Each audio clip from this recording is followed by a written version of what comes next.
Before he left the room, Harry Hardcastle rooted through a pile of vintage elastic knee bandages from the trophy room of the Hunslet Rugby League Football Club and extracted a large, leather-bound book. You can read through this to pass the time if you like. What is it? It's some diaries we've just acquired. They're going to be part of our literary section. Oh, you've got a literary section on literature, have you? Well, of course we have. We've got some of the choicest literary gems in writing ever wrote in the whole of the North here. We've got the earliest known autobiography of Geoffrey Boycott, and we're almost certain he wrote it himself. Smashing. I wish you wouldn't use that word, lad. Smashing. Sounds like a set of ill-fitting dentures. Everything sounds like that to me these days, even the Lord's Prayer. Right then, I'll leave you lads to it. Help yourselves to a tin of sardines, if you can find the blow lamp. He left, and Uncle Mort knocked a pile of defaced Arthur Mee's children's newspapers off a swollen-bellied armchair and settled himself down to read the book. It was entitled The Diaries of a Dark Satanic Writer by a Non. It was written in green ballpoint pen and started thus. April the 23rd, 1965.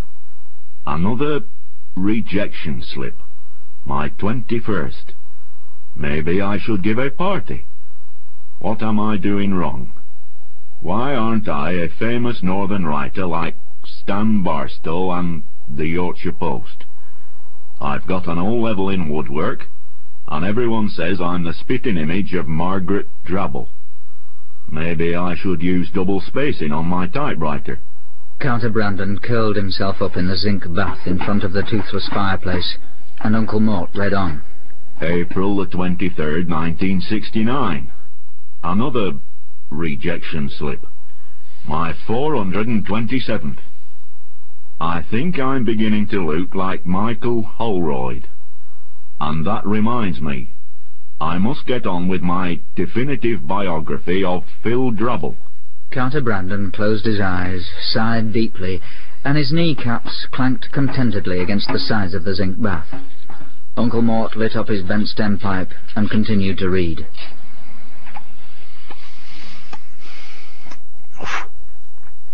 April the 23rd, 1974. Another rejection slip. My 428th. I think I should leave home and go and live in a garret. They can be quite nice, can garrets, provided you furnish them nicely and keep them warm and have enough food to eat. I wonder if David's story has got big ears. Carter Brandon began to twitch in his sleep and snore softly. A spider crawled up a pile of Daily Dispatch newspapers. Uncle Mort read on. April the 23rd, 1980. Another rejection slip. 1,000 up. Maybe I should enroll in the Brad Ashton School for Aspiring Writers. I believe it did wonders for E.M. Foster. The green ballpoint entries in the diaries turned to red.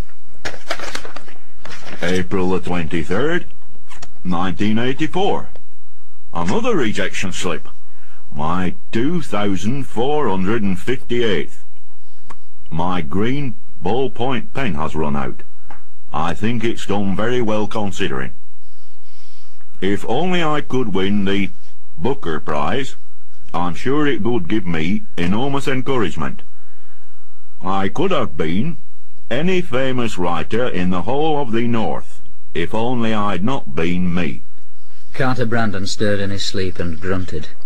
Uncle Mort came to the last entry in the diary. As he began to read it, he sat upright in his chair, and the peak of his cloth cap began to throb with excitement. Hey, April the 23rd, 1986. Success at last. A letter of acceptance. Tomorrow I start work as second assistant on the bacon counter at the Co-op grocery. Uncle Mort snapped the book shut. He stood up and idly kicked Carter Brandon in the ribs with the toe of his right boot. Oh, what's to do? What's up? Time to go home, lad. Oh, right. They bade their farewells to Harry Hardcastle. He gave them half a polony sandwich to see them on their way. The gale had blown itself out. The skies were clear. Uncle Mort sighed and said, I'll tell you something, Carter. What's that? I reckon I could be the new Barbara Cartland. So what's stopping you? My fountain pen's run out. For supper they had meat and potato pie, pickled walnuts, beetroot in vinegar, cucumber chutney, crumpets, sago pudding with plum jam, Cheshire cheese with cream crackers, and 4 bottles of stout. Uncle Mort unbuckled his braces, wafted himself with his cap, sighed and said, Carter, I've just been wondering. What? I've been wondering what Virginia Woolf would have been like on the bacon slicer at the Co-op grocery. Rubbish. Aye, lad, aye. That's the whole trouble with lady novelists, isn't it?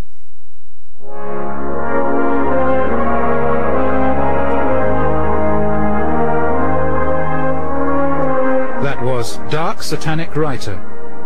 Stephen Thorne played Uncle Mort, Peter Skellen played Carter Brandon, Harry Hardcastle was played by Norman Bird, and the narrator was Christian Rodska.